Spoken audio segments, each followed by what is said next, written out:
Assalamualaikum warahmatullahi wabarakatuh. Alhamdulillahilladzi khalaqal mauta wal hayata liyabluwakum ayyukum ahsanu amala. Asyhadu an la ilaha illallah wa asyhadu anna Muhammadan abduhu wa rasuluh alladzi la nabiyya ba'dah.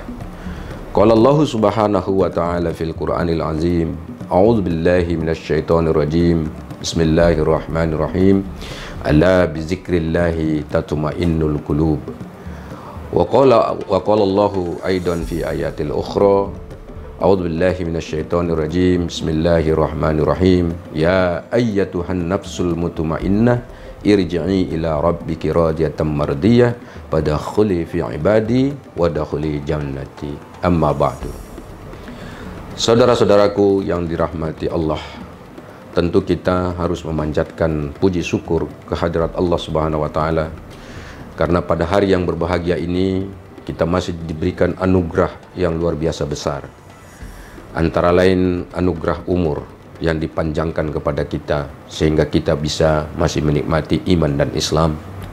Dan dengan iman dan Islam tersebut kita juga masih bisa melaksanakan puasa Ramadan seperti yang kita laksanakan pada hari ini. Kemudian juga tentu kita bersyukur kepada Allah karena kita masih diberikan kesehatan serta kesempatan untuk melaksanakan aktivitas kebaikan di tengah-tengah situasi pandemi seperti yang ada hari ini. Banyak cobaan dan ujian yang menimpa kita, tetapi alhamdulillah Allah Subhanahu wa taala masih memberikan waktu, kesempatan, kesehatan, dan tentu saja dengan itu semua kita diharapkan dapat meniti jalan kehidupan kita ke arah yang lebih baik dalam menuju ridha Allah Subhanahu wa taala. Saudara-saudara yang berbahagia, di dalam hidup dan kehidupan ini ada banyak sekali tantangan yang dihadapi oleh kita semua. Mulai dari tantangan yang ada di dalam kehidupan keluarga kita. Ada yang berkenaan dengan anak kita, ada yang berkenaan dengan istri kita, ada yang berkenaan dengan keluarga dekat kita, bahkan ada yang menimpa sahabat-sahabat kita dan seterusnya. Ini semua adalah ujian yang diberikan Allah kepada kita. Ada yang ujiannya berat, ada yang ujiannya sedang, dan bahkan ada yang ujiannya kelihatannya hanya sedikit dan ringan. Tetapi sekali lagi, semua ujian dan tantangan yang diberikan Allah kepada kita itu menyebabkan kegalauan, kegelisahan, dan bahkan dari waktu ke waktu ini bisa menjadi beban di dalam kehidupan kita. Dalam konteks menghadapi kegelisahan dan tantangan kehidupan itu, tentu kita tidak boleh lari. Tentu kita tidak boleh berputus asa.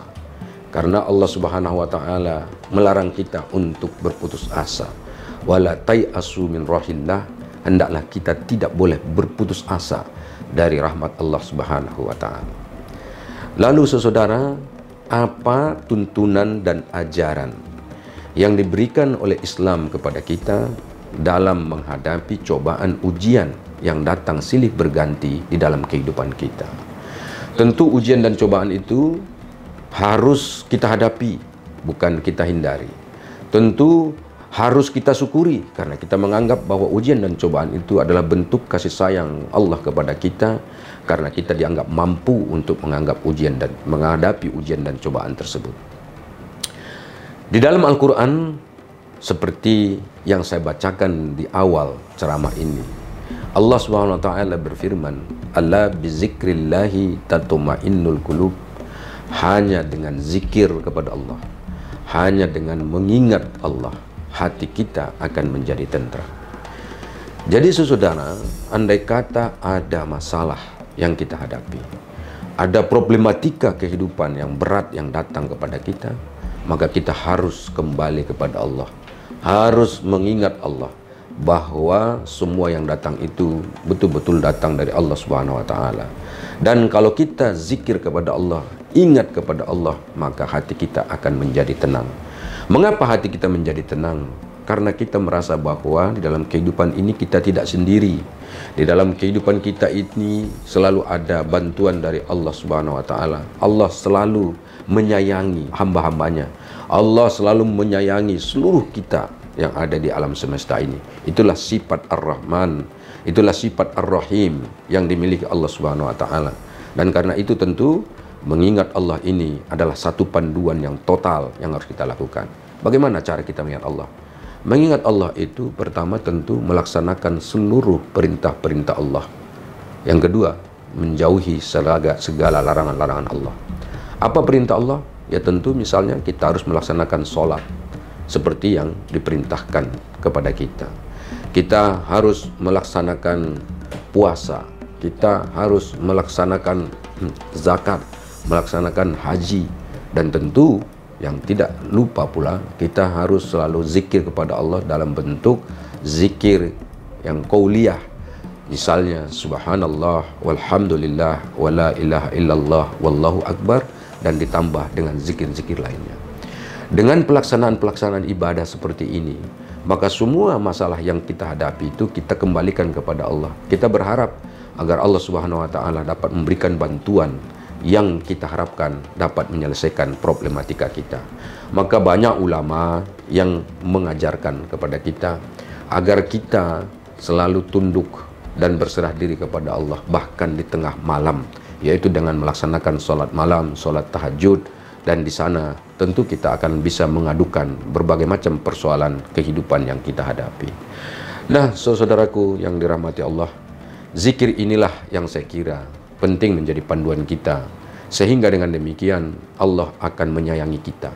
Kalau Allah menyayangi kita, maka tentu kita akan menjadi hamba-hamba yang disayangi, hamba-hamba yang diridhoi oleh Allah Subhanahu wa taala. Dan kalau nanti suatu waktu kita dipanggil oleh Allah Subhanahu wa taala, kita sudah siap dan kita dikategorikan sebagai hamba yang mendapat ridha Allah. Sebagaimana di dalam firman Allah yang disebutkan, ya ayyatuhan nafsul mutmainnah irji'i ila rabbiki radiyatan mardiyah fadkhuli fi ibadi wadkhuli jannati. Hai jiwa-jiwa yang tenang, kembalilah kepada Tuhanmu dengan penuh keridhaan dan diridhoi oleh Allah. Fadkhuli fi ibadi, maka masuklah menjadi kelompok hamba-hambaku, wadkhuli jannati, dan masuklah ke dalam surgaku. Ini adalah janji yang diberikan Allah kepada kita, janji yang betul-betul nanti akan direalisasikan, akan diwujudkan oleh Allah Subhanahu wa taala andai kata kita menyerahkan segala urusan kita dengan zikir kepada Allah yang menyebabkan hati kita semua menjadi tenang. Demikian saya kira ungkapan ataupun tausiah yang bisa disampaikan pada hari ini. Mudah-mudahan ini bisa menjadi renungan bagi saya dan bagi kita semua dalam rangka taqarrub ilallah, mendekatkan diri kepada Allah.